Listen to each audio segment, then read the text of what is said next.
आपके घर में हर महीने खर्चा कितना होता है, कहां से कितना पैसा आता है, क्या बचत हो रही है या कर्ज बढ़ रहा है, इन सब का हिसाब तो आप रखते ही होंगे। अब सोचिए, जब एक घर के खर्चे का इतना बारीकी से हिसाब रखा जाता है तो पूरे देश की अर्थव्यवस्था का हिसाब किताब भी रखना पड़ेगा। और यही काम करता है इकोनॉमिक सर्वे। लेकिन यह सिर्फ एक रिपोर्ट नहीं, बल्कि सरकार के कामकाज का असली रिपोर्ट कार्ड होता है।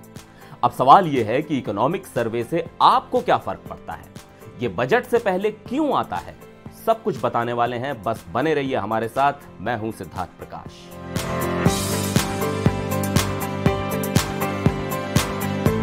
देखिए, अगर यूनियन बजट देश की आमदनी और खर्चे का प्लान है तो इकोनॉमिक सर्वे उस बजट का एक्सरे होता है। यानी कि सर्वे में बताया जाता है कि पिछले साल देश की आर्थिक हालत कैसी रही, जीडीपी कितनी बढ़ी या गिरी, महंगाई ने कितनी मार मारी, बेरोजगारी का क्या हाल रहा, इंडस्ट्री और खेती कैसे चले, एक्सपोर्ट इंपोर्ट में क्या उठापटक हुई और देश के पैसों की स्थिति कैसी है। इसमें सिर्फ इसी साल की बात नहीं होती, पिछले कुछ सालों का भी पूरा लेखा जोखा होता है। इसे फाइनेंस मिनिस्ट्री जारी करती है और इसके पीछे का सबसे बड़ा दिमाग होता है चीफ इकोनॉमिक एडवाइजर यानी सीईए का। अब यह समझिए कि सीईए का रोल डॉक्टर जैसा होता है, जो पूरे देश की अर्थव्यवस्था का चेकअप करके रिपोर्ट तैयार करता है और सरकार को बताता है कि क्या दवा दी जानी चाहिए।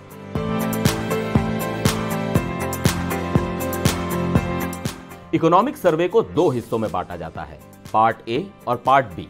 पार्ट ए यानी देश की आर्थिक सेहत की रिपोर्ट कार्ड। इसमें GDP growth, industry growth, inflation, forex reserves, import export जैसे बड़े बड़े आर्थिक आंकड़ों की कहानी होती है।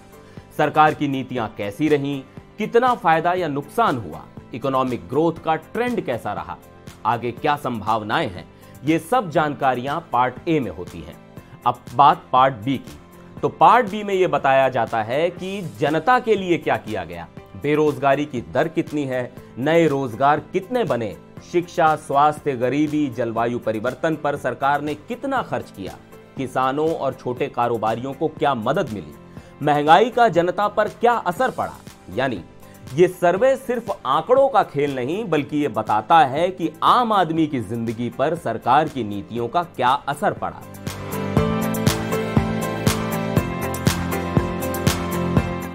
अब यह सवाल जरूरी है कि इकोनॉमिक सर्वे को बजट से ठीक एक दिन पहले ही क्यों लाया जाता है।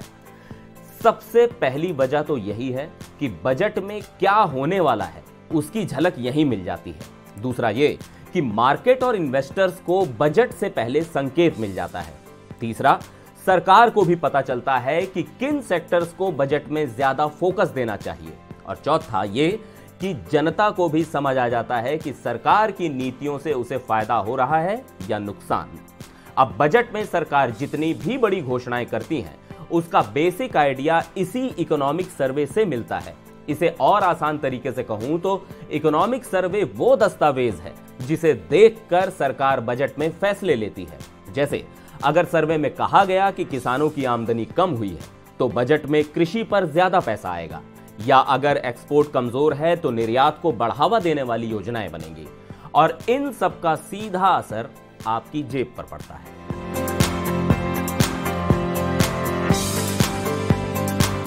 अब थोड़ा इतिहास जान लेते हैं कि पहले क्या होता था।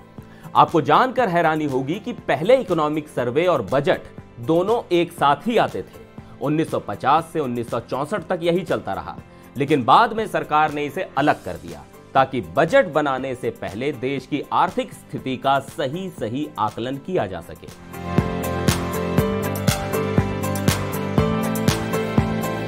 अब असली मसला यही है कि इकोनॉमिक सर्वे सिर्फ एक रिपोर्ट कार्ड है या सरकार का असली रिपोर्ट कार्ड। अव्वल तो ये कि इससे बेरोजगारी का सच पता चलता है। सरकार हर बार नए रोजगार की बातें करती है, लेकिन इकोनॉमिक सर्वे में असली आंकड़े आते हैं कि सच में कितनी नौकरियां पैदा हुई और कितने लोग बेरोजगार हुए। दूसरा, इससे महंगाई की असली हकीकत सामने आती है। पेट्रोल, डीजल, खाने पीने की चीजें, दवाइयां, इन सब की कीमतें कितनी बढ़ी या घटी, इसका सटीक डेटा यही मिलेगा। और तीसरा, इससे किसानों और कारोबारियों की हालत भी पता चल जाती है। कृषि और एमएसएमईज पर सरकार कितना ध्यान दे रही है, ये भी इसी रिपोर्ट से साफ होता है। और चौथा है राजकोषीय घाटा, यानी फिस्कल डेफिसिट। सरकार का खर्चा उसकी आमदनी से ज्यादा है या कम? क्या सरकार उधार लेकर काम चला रही है? यह भी पता चल जाता है। और पांचवा, विदेशी निवेश और व्यापार का हाल, यानी बाहर से कितना पैसा आया और भारत का व्यापार कैसा रहा, यह भी इकोनॉमिक सर्वे से ही पता चलता है।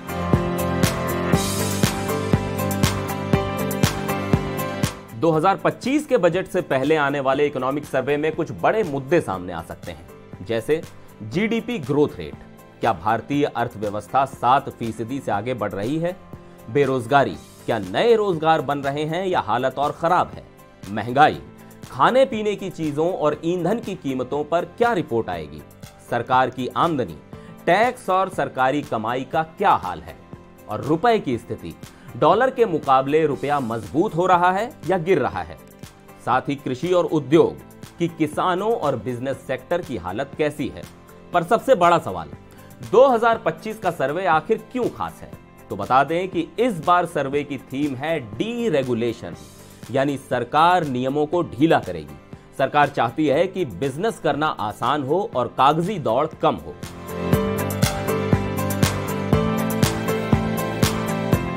अगर आप आम आदमी हैं तो यह सर्वे आपको बताएगा कि महंगाई बढ़ेगी या घटेगी, नौकरी मिलने की संभावनाएं कैसी हैं, सरकार किस चीज पर ज्यादा खर्च करेगी। अगर आप बिजनेसमैन या इन्वेस्टर हैं तो इससे आपको अपने इन्वेस्टमेंट्स और बिजनेस स्ट्रेटजीज प्लान करने में मदद मिलेगी। यानी इकोनॉमिक सर्वे को समझना सिर्फ सरकार के लिए ही नहीं, बल्कि आपके लिए भी उतना ही जरूरी है।